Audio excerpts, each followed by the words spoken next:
right. Good to see everybody. Thanks for coming out. Appreciate it.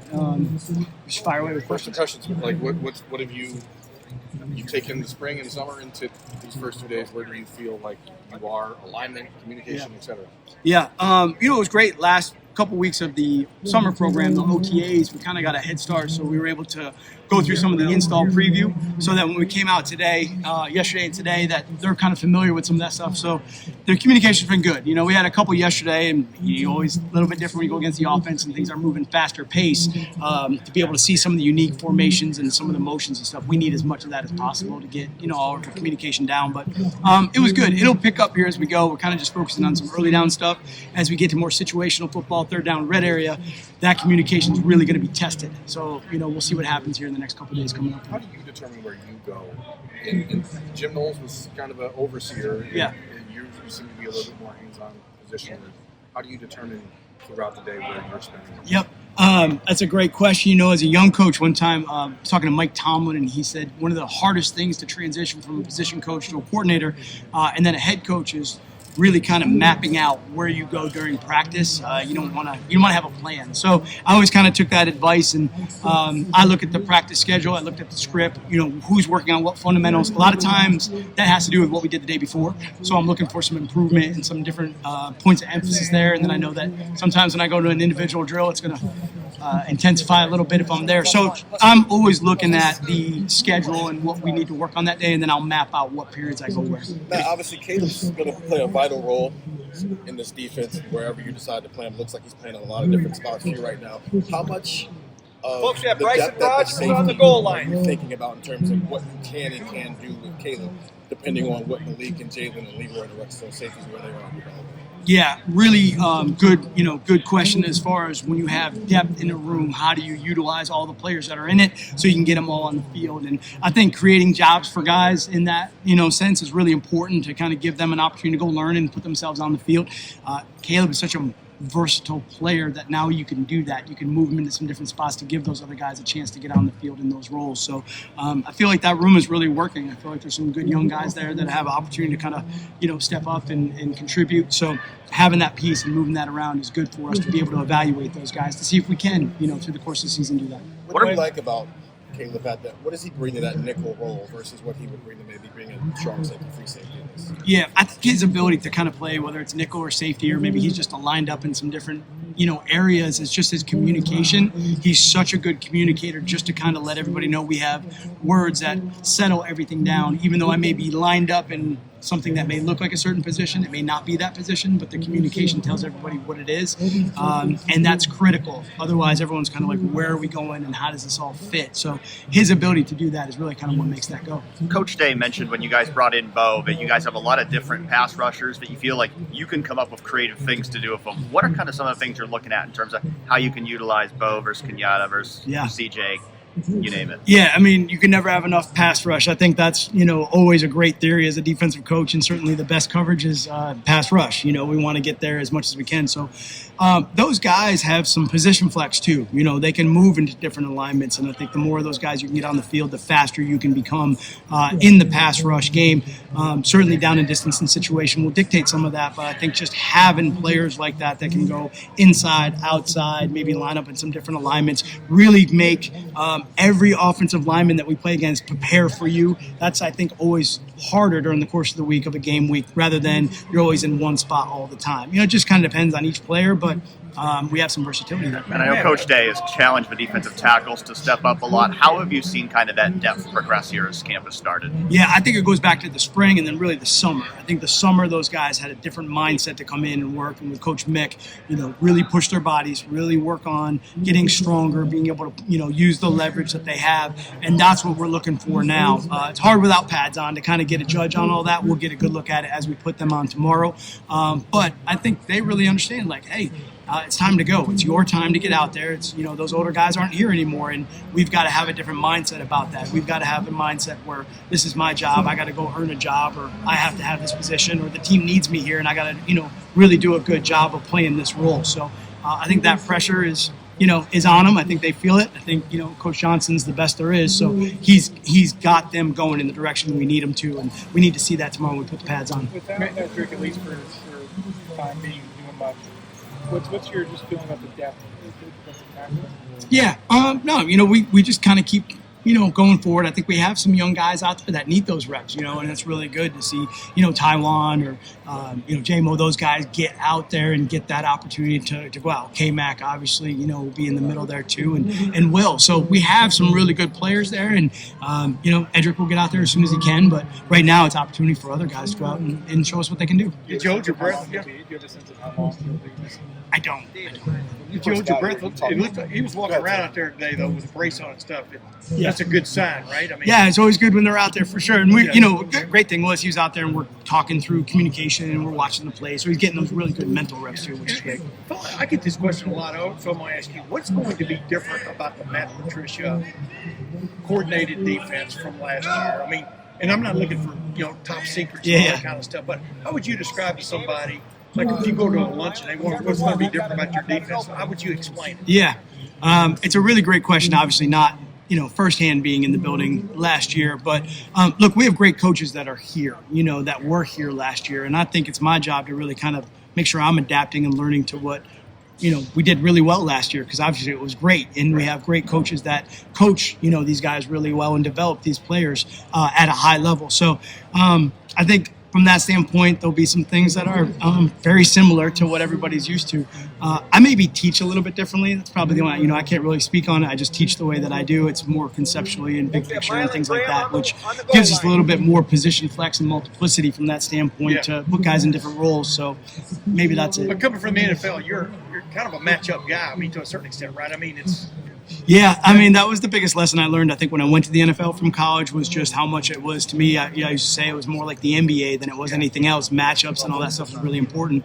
That's definitely important. If you're going to go play against JJ, you better know where he's lined up every single play. So some of that still carries over. But right now for us, it's just about how do we improve fundamentally? How do we get a lot of young players? We lost a lot of really experienced veteran leadership guys last year that are, in training camps right now. So how do we get these young guys who are super talented up to speed, get them the reps they need so they have that game-like experience? Matt, when you got here, I don't think any of us knew how big of a hugger you were.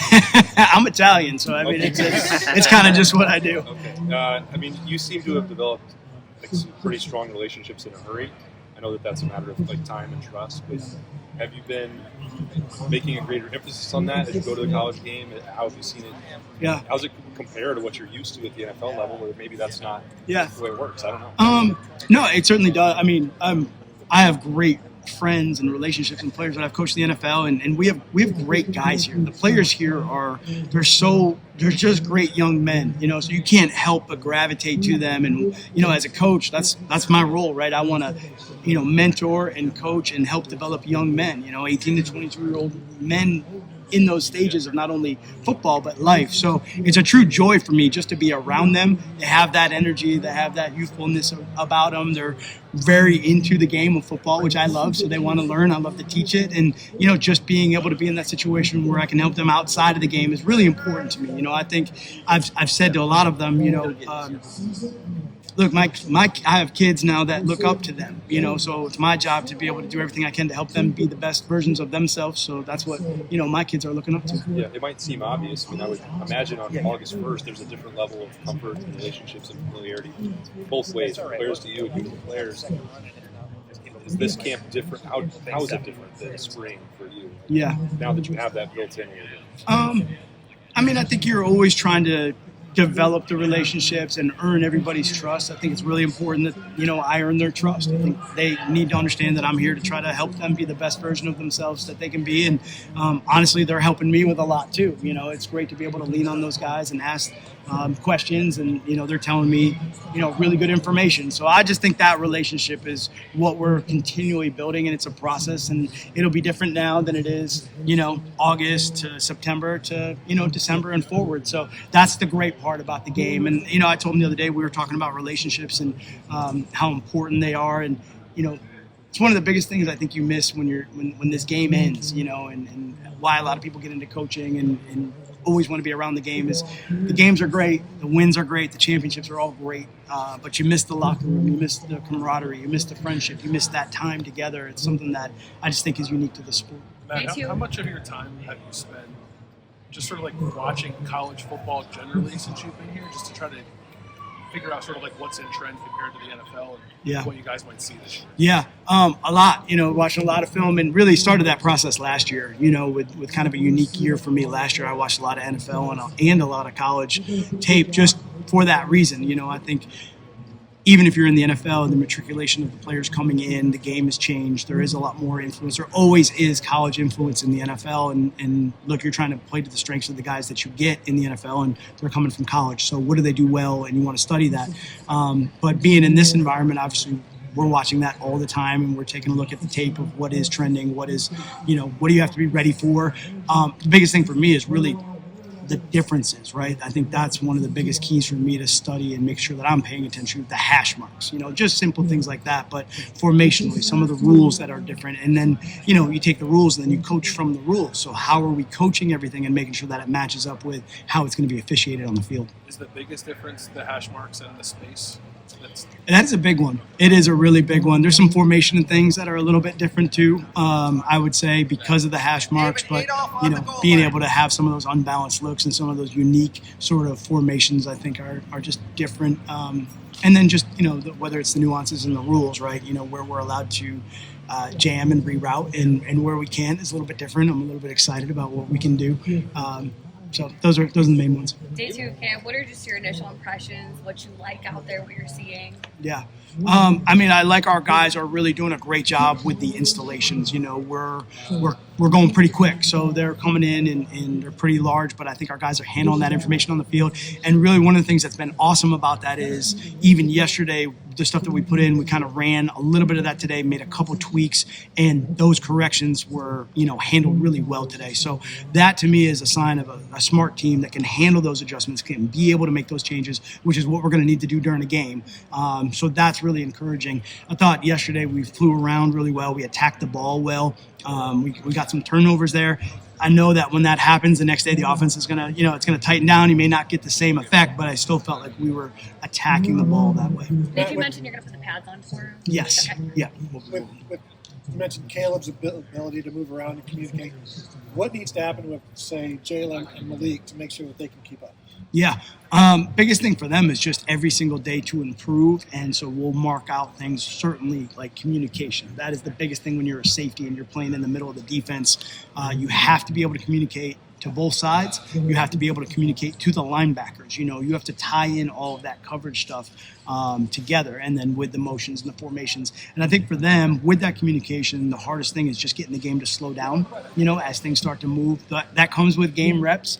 We don't have game reps before we get to game one, so we're going to have to get it in practice the best we can. And then how do you make sure you're not predictable when it's like Caleb with Malik versus Caleb with Jalen? Because there's different things that they can do, but it just can't be predictable. Yeah, absolutely. Self-scout is really important there, but I think that they are well-rounded players. They all can do some things that be in different positions and be in different alignments and still be productive. So making sure that we're conscious of that and continually moving them around because we don't want to just be in one situation where you always know what it looks like. Matt, you're talking about the differences in hash marks. You just mentioned there's no games before you play Texas. Yeah.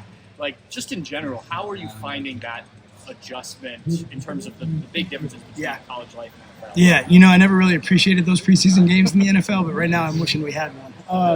I think, we would say it all the time, like everybody needs preseason, everyone needs training camp, and certainly game day operation I think is one that is really important, and I thought that was great to be able to do that in the NFL. We got to hit the ground running when we get to week one and make sure that as a coaching staff, we're on point. We have good communication, whether it's from upstairs to downstairs, being able to see what's on the field, even just simple things like substitutions and packages going in and out and people being in the right spot. So we have to simulate that as we go through training camp to make sure, our guys are great. They've done it before. It's probably more me nervous than anything. I'm the one that's got to adjust and change. So I think they'll be fine. I'll be the one that'll be trying to figure it out. You mentioned the day before you kind of plan out the next day. After 2 days, is there a position group you want to spend more time with tomorrow?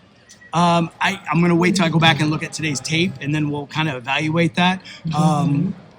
I will always generally gravitate to the linebackers. That is my natural sort of like backer hood. That's where I kind of hang out. But once we get through today's practice, and again, it was a little bit more early down stuff that I want to take a look at and just make sure that we're sound. There's a couple things I saw at practice that I want to make sure that they looked a little bit loose to me, so I want to tighten up. I'll probably be there tomorrow. To clarify what Caleb is doing, there are times where it looks like he is like in that nickel spot, and they're two deeper safeties.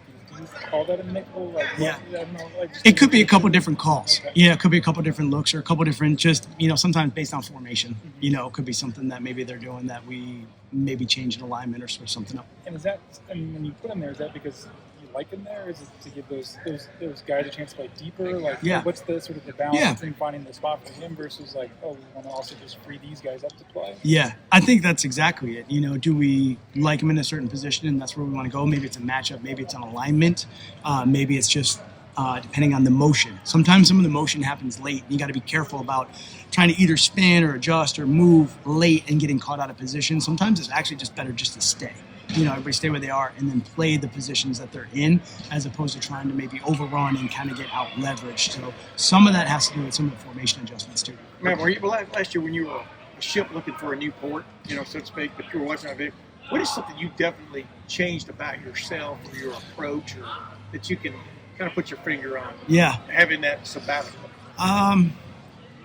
That's a great question. For me, I think last year a couple things. One, it was really going back to I got into coaching for a reason. I left engineering to get into coaching because I just really wanted to teach and mentor, and how important my coaches were, especially in college. My college coaches were to just growing up, and being a young adult, a young man trying to figure it out. And so it was really a way to kind of give back. I wanted to give back, and I wanted to help people. I just really wanted to help people and teach. Came from that background with my parents and stuff. So I think I had a good opportunity to kind of sit back and be like, hey, I got to get back to just, getting the joy of being a great teacher and a great mentor and those relationships. And so that was a big thing for me. That was really important. And that's what a lot of it drew me back to the college game, to being around, guys of that age, and that be able to have that influence. I will tell you that also last year doing media, I have a much better appreciation for how difficult the job is for all of you in the media to, do what you guys do every single day. Like that's not natural for me, but the work that everyone puts into it from the media standpoint, and to get the message out to the fans, right? And to be that connection between the coaches and the team and the fans, and to really also have that football mind, right? Where you're diving into the game and you're taking a look at schematics and scheme, and all of that is to me, that is an incredibly difficult job. And I would say I have a huge appreciation for that. Players who were at media days last week really talked up Kenyatta Jackson as someone who stepped up as a leader. What kind of growth have you seen from him this offseason? I would echo all of that. I think Kenyatta has just really day one that I walked in the building, stepped forward and said, okay, hey, let me be in front. Let me do the drill first. Let me learn, let me do the lip. Whatever it is, it's like, get me out in front. Let me go compete. Let me push myself. I think that everyone sees how hard he is pushing himself, and you can't help but gravitate towards that, saying, if this guy is working this hard, man, I got to get my stuff together. I got to go work as hard as he is, because, he is setting the standard as we go forward. And I think everybody feels that. Great. Coach, thank you very much. Thanks, man. All right, appreciate it.